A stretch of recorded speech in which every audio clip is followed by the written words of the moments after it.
What's good, YouTube? Lightsworn Magician here, and I'm bringing you guys my Agent deck profile. And the reason I'm bringing you guys this is because I just won my local tournament today. I got first place with this deck. I really like it. I've been testing it for a while. And yeah, so let's get into it.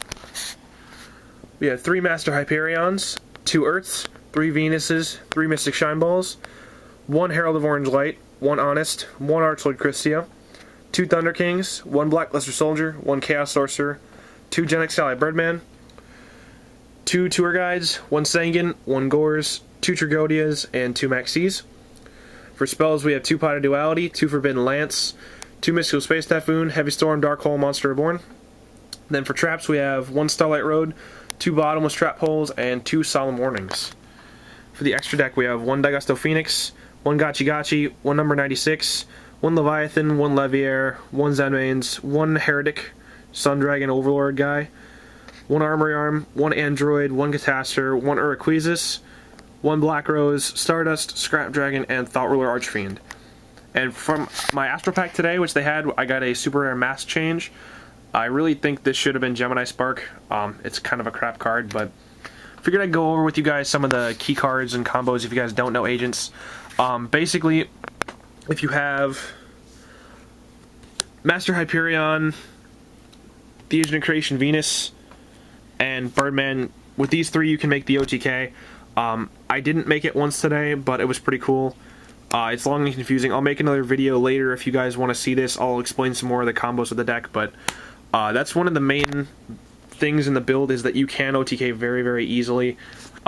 Basically, this deck is a deck that goes a lot around speed. You just want to get, your Earths and your Venuses as fast as you can so you can get your Hyperions. You can drop your Christia and just start going. With the Shine Balls and the Venuses, you make a lot of rank 2s. Daigusto Phoenix put in a hell of a lot of work today. This guy's awesome. He can detach at any wind monster, can attack twice, and he's a 1500, so you're going to deal at least 3k damage if you get both attacks in. As always, Gachi Gachi's a boss. I think I made him today more than I've made him in my entire life. This card's so good, turn 1 or 2. If you're just in a trouble situation, this card's a really good defense. And then Dark Mist, I didn't make him at all today. I had a situation where I could have, but it was better to make something else. But he's still an interesting card. I recommend playing him, obviously, just in case you get in that situation. Zenmaines, I think I made in a Chaos Dragon matchup. I made Zenmaines first turn every single game of the 3 games. I don't know why, but Zenmaines puts in a lot of work. The Heretic guy. This guy's really good if you get double Hyperion or like a Christia or something, but I never made this guy once today. I never did.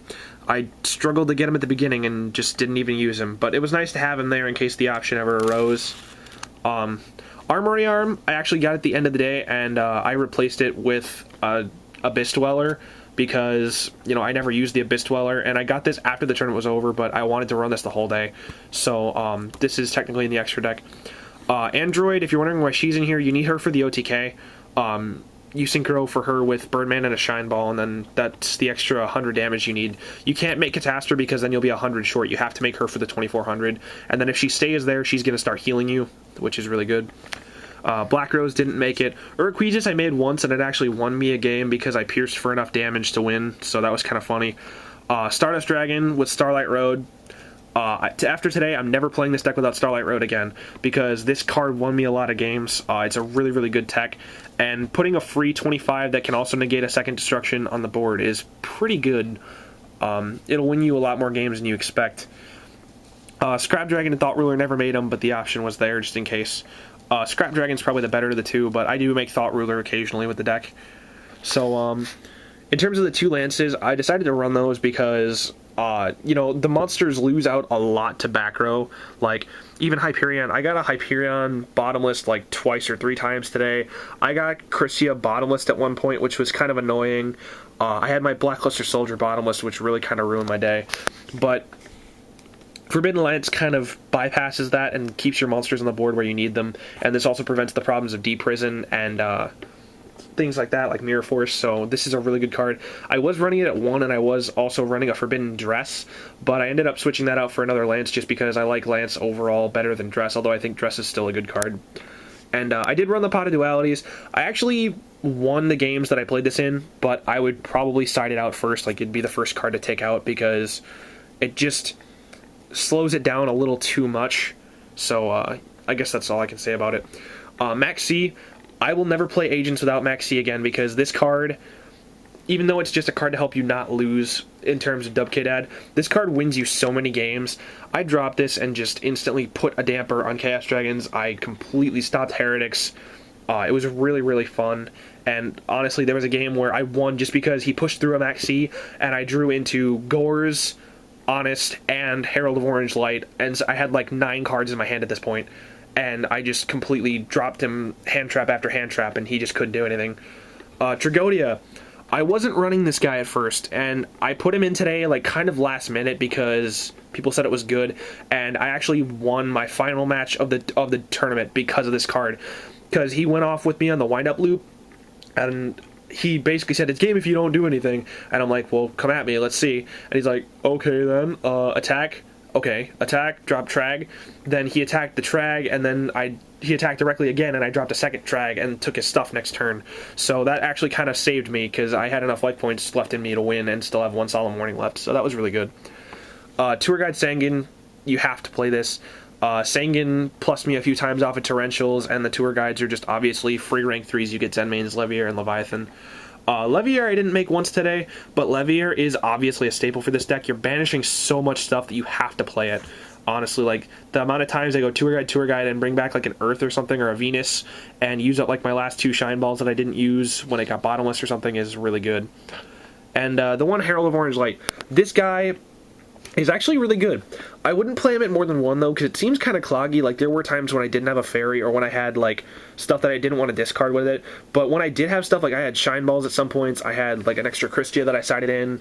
You know, there are just times when you really need that extra destruction of monsters, and it can negate monster effects from anywhere. Okay, this thing can negate monster effects from anywhere. People forget that.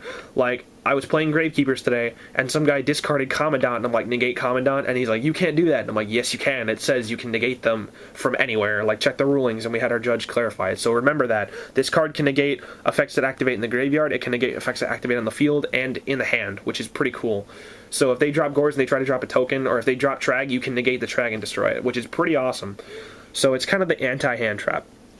So definitely run this guy.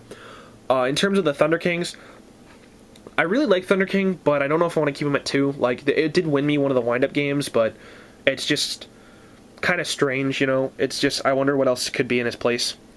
And obviously, Blackluster Soldier and Chaos Sorcerer were just MVPs today. They won me so many games the whole day. And it was the first time I actually played Blackluster Soldier in the deck was today, and it worked really well. So overall, I'm very happy with the results. It was my second tournament win. For winning, I got one of the nice Yu-Gi-Oh! Calculators and a Battle Pack Battle Kit. So I already opened that, but I didn't really get anything good. I got like a Starfoil Skill Drain and some other stuff, but I was a little disappointed that the prizes were as bad as they were, but, you know, at least they give you stuff for winning. You know, it was kind of nice to have a tournament win for a change, and it was nice to take this deck to the top because I really love this deck. So, and now, to leave you guys at the end of the video, I want to ask you guys a question, and this is something that I got as a question earlier, was how good of a tech in this deck is Dark Armed Dragon? Now, I got this question from a friend of mine earlier who saw my Dark Armed, and he's like, why aren't you running this? And I really thought about it for a while. Like, I have enough Dark types. I mean, I have like 9 or 10 Dark types in the deck. But the thing is, like, I was wondering why it's so good, and then I thought about it, and I started testing it, and I think it's pretty decent. Like, I might actually mainboard this as, like, an extra card or take something out for it, because it's a 2800 you can drop for free, you can banish to blow up more stuff, which is always good, because it helps the deck aggro, and it's just a big boss monster. It creates a problem that your opponent wants to get over before your fairies. But the bad thing is, you need your darks for Blackluster Soldier and Chaos Sorcerer, and in reality there aren't that many that go straight to the graveyard, besides maybe Tour Guide or Sangan. So, I'm wondering, let me know in the comments below, would you tech Dark Armed Dragon and Fairies, or do you think it's worth testing a tech to let you know? Because if you guys think so, I'll keep testing this and I'll let you guys know the progress in a couple days. Anyway, I'm really glad that you guys kept supporting me. I know I haven't had a video out in a while. Later this week, I am going to do a subscriber contest. I'm probably going to fill that in pretty soon, and or film it pretty soon and put it up on YouTube later.